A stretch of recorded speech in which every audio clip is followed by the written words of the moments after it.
Oke, saya tambahkan untuk market review atau market news ya. Tolong disimak baik-baik untuk masalah level teknikalnya, terutama untuk di gold nanti. Baik, seperti biasa saya selalu menyoroti kondisi dari dolar Amerika atau greenback.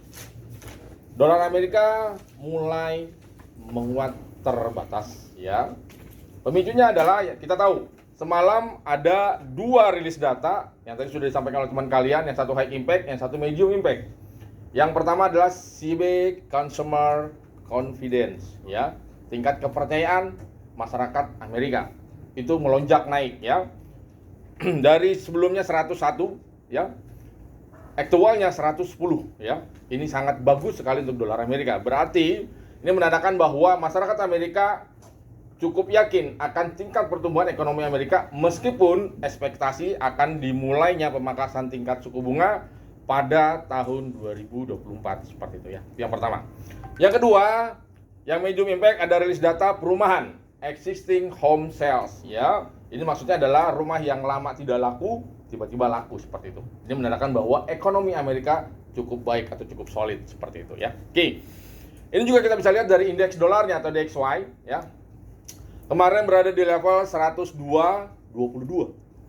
Pagi ini melonjak dia ke level 102.42 seperti itu. Ya. Oke. Karena dolar menguat, kita tinggal korelasikan saja terhadap pergerakan market, terutama terhadap gold. Oke, secara teknikal, gold kalau kalian perhatikan sudah hampir 2 kali mencoba menembus level 2047. Ya. Ini pernah saya katakan, ini adalah level keramatnya 2047. Jika level tersebut berhasil di break atau berhasil ditembus, maka akan ada 53 dan 65. Itu kalau secara teknikal. Kalau secara fundamental, nanti malam akan ada banyak rilis data. Yang pertama ada final GDP dan ada juga jobless claim.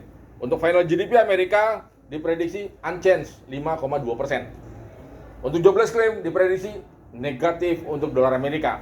Karena pekan kemarin berada di level 202.000 jumlah pengangguran yang klaim ya per minggunya, melonjak menjadi 214.000 seperti itu kalau secara fundamental. Oke, kita lebih detail untuk pergerakan gold. Secara teknikal, saya melihat bahwa pergerakan gold akan turun junam ya. Nah, untuk level terendahnya kita tahu sempat menyentuh level terendah 2019, 2015, kemarin 2018. Baik, pagi tadi juga 2018 ya. Seperti itu. Oke. Kalau secara teknikal saya melihat bahwa pergerakan gold hari ini akan coba menembus level 2010. Jika level tersebut berhasil di break, 2000 akan nampak. Itu kalau secara teknikal ya. Kalau kenaikannya bagaimana Pak? Kenaikannya kalau saya prediksi dia tidak akan menembus level yang tadi saya katakan 47. Paling tinggi 45 karena kemarin tertinggi 43 ya. Seperti itu. Jadi tren pergerakan gold untuk di hari ini kecenderungannya adalah turun, junam secara teknikal. Dan kalau secara fundamental yang tadi saya katakan, jika matching level-level yang tadi sudah saya informasikan ke teman-teman, bisa sangat berpeluang terjadi seperti itu ya. Oke. Itu yang pertama. Yang kedua, kita tahu menjelang Nataru di Amerika dan di seluruh dunia ya, value atau volume transaksi di market cenderung sedikit terbatas ya. Makanya kalau kalian perhatikan pergerakan gold cenderung sideways. High-nya kita sudah tahu, low-nya sudah tahu, cenderung sideways seperti itu ya. Karena apa yang tadi saya katakan? Karena di beberapa negara sudah mulai yang namanya libur Nataru seperti itu. Oke, itu pergerakan gold. Sekarang kita beralih ke pergerakan harga minyak. Minyak sempat melonjak dia ke level 73 ya. Kemarin kembali turun dia. Karena apa? Kita tahu semalam ada rilis data crude oil inventory atau data cadangan minyak mentah Amerika. Itu dirilisnya bertambah. Jadi korelasinya seperti ini. Kalau cadangan minyak mentah Amerika bertambah, berarti tingkat produksi di Amerika berkurang, turun. Ini menandakan bahwa tingkat atau pertumbuhan ekonomi Amerika tidak melonjak seperti itu. Korelasinya ke sana, ya. Itu yang menyebabkan kenapa harga minyak turun. Yang pertama. Yang kedua, ketegangan di Laut Merah yang militan Houthi ini sudah mulai mereda. Ini juga yang menekan pergerakan harga minyak. Namun diprediksi penurunan harga minyak terbatas, ya, dan sementara seperti itu. Oke, itu untuk pergerakan harga minyak. Sekarang kita beralih ke forex major rate.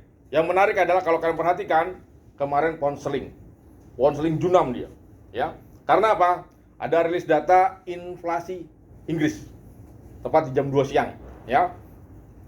Itu data inflasi Inggris atau CPI yang sebelumnya 4,6%, diprediksi 4,2%, aktualnya 3,9%. Berarti tingkat inflasi Inggris turun dia. Korelasinya, jika inflasi turun, berarti akan berpengaruh terhadap sikap agresif dari Bank Sentral Inggris. Yang sebelumnya kita tahu Bank Sentral Inggris akan mempertahankan tingkat suku bunganya lebih lama. Yang pertama.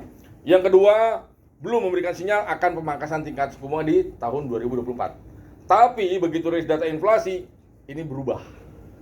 Para pelaku pasar memprediksi bisa saja tahun 2024 Bank Sentral Inggris akan mulai memangkas tingkat suku bunganya kembali seperti itu, ya.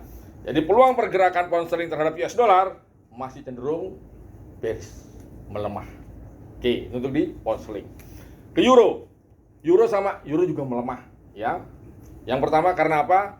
Rilis data consumer confidence Jerman itu jelek, buruk. Karena kita tahu Jerman merupakan ekonomi terbesar di Eropa dan Prancis, ada dua negara yang mensupport ekonomi Euro atau Eropa, Jerman dan Prancis. Jika kondisi Jerman tidak baik, maka akan berpengaruh terhadap pergerakan Euro. Seperti itu, ya. Ditambah lagi penguatan dari dolar Amerika. Ini yang semakin menekan pergerakan Euro. Oke, untuk yen. Yen sempat diprediksi akan menguat karena ekspektasi Bank Sentral Jepang akan mulai menaikkan tingkat suku bunganya di tahun 2024. Ternyata Bank Sentral Jepang belum memberikan sinyal akan adanya kenaikan tingkat suku bunga di tahun 2024. Seperti itu. Ini yang sempat yennya menguat, ya, 141, kembali dia melemah ke level 145. Seperti itu. Untuk hari ini pergerakan yen saya prediksi secara teknikal masih cenderung melemah. Seperti itu, ya. Level terjauh akan ke level 147 untuk pergerakan yen. Untuk AUSI, AUSI sudah menyentuh level 0,67800. Tertinggi pada 2 bulan yang lalu 0,68200. Bisa dikatakan AUSI sudah overbought, jenuh beli. Jadi potensi pelemahan AUSI sangat besar untuk medium term. Ya, seperti itu. Jadi peluang AUSI akan melemah, ditambah lagi dengan penguatan dari dolar Amerika. Oke, sekarang kita coba beralih ke indeks saham. Indeks saham Amerika ketiganya negatif. Dow Jones Industrial Average ditutup minus 1,46%, S&P 1,36%, dan Nasdaq juga turun 1,5%. Seperti itu. Karena apa? Para pelaku pasar melakukan aksi profit taking. Menjelang apa? Nataru yang tadi sudah saya katakan. Makanya volume transaksi di market mulai turun seperti itu, ya. Untuk Nikkei dan Hang Seng, Nikkei naik terbatas karena pelemahan yen, ya. Tapi antisipasi jika yen menguat drastis seperti kemarin, Nikkei secara drastis akan langsung turun seperti itu. Untuk Hang Seng secara teknikal berpotensi masih akan turun, ya. Karena apa? Para pelaku pasar masih melihat bahwa tingkat pertumbuhan ekonomi Cina belum membaik. Yang pertama.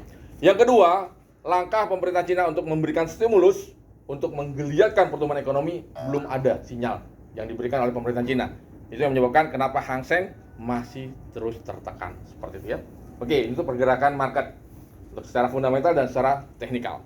Nah, nanti malam kita akan kembali webinar plus live trading, ya. Karena berbarengan juga dengan dua rilis data yang tadi saya katakan, final GDP dan jobless claim.